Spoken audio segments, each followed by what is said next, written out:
Баршаларыңызға сәлем қыздар, қалдарыңыз қалай? Бүгін сіздерге өте дәмді пирожкидің рецептімен бөліскім келіп отыр. Міндетті түрде видеоның соңына дейін көріп, лайк басып, пікірге жақсы сөздеріңіз жазсаңыздар, өте қатты қуанып қаламын.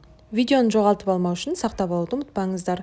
300 грамм жылы айранға 1 ас қасық қантты, 1 шай қасық тұз, 10 грамм дрожжі және де жылы су, 1 жұмыртқаны және де ұнды салып, араластырып қамыр илейтін боламыз.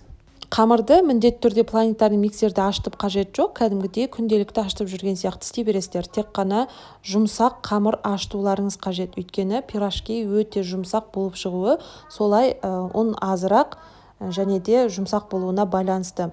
Ашытып болғаннан кейін бетін жауып 1-1,5 сағатқа қойып қоясыздар. Көтерілгеннен кейін қайттан бір басып, тағы да бір рет көтерілген күтетін боласыздар. Осымен біздің қамыр дайын болады.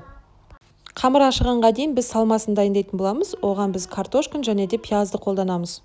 Картопты жұқа етіп тураймыз. Суға тұзын салып, картопты қайнатып пісіреміз. Ал пиязды ұсақтап турап, сұйық майға қуырып алатын боламыз. Тұзын, бұрышын дәмдеу үшін осы жерде салуға болады. Піскен картошканың үстіне ыстықтай сүтті құямыз. Миксермен біраз араластырып жібереміз. Одан кейін жаңа пісіріп қойған пиязды алып, осының үстіне саламыз. Тұзы жеткіліксіз болып жатса, азғантай тұз салып, қайттан араластырып жібереміз. Одан кейін суытуға қойып қоямыз. Салмасын суытқан кезінде өте қатты холодильникке салып суытуға болмайды, және де ыстық күйінде де қолдануға мүлдем болмайды. Өйткені ыстық немесе суық кезінде қамырға салып қуыратын болсаңыздар, тапталып, ортасы шикі болып қалу қаупі болады. Сол себептен бөлме температурасындағы салқын кезінде істеген жақсы. Ашыған қамырды кішкентай домалақ етіп бөлшектеп аламыз. Осыны жайып, әрқайсысын ортасына салмасын салып түйетін боламыз.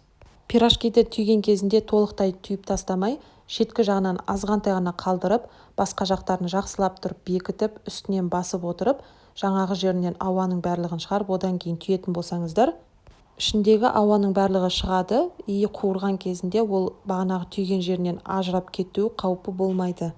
Міне осылай барлығын түйіп шығамыз. Тағы да бір рет көрсетіп жіберейін, қалай түйетінін. Үстінен ұрып жіберіп, одан кейін соңынан түйесіздер.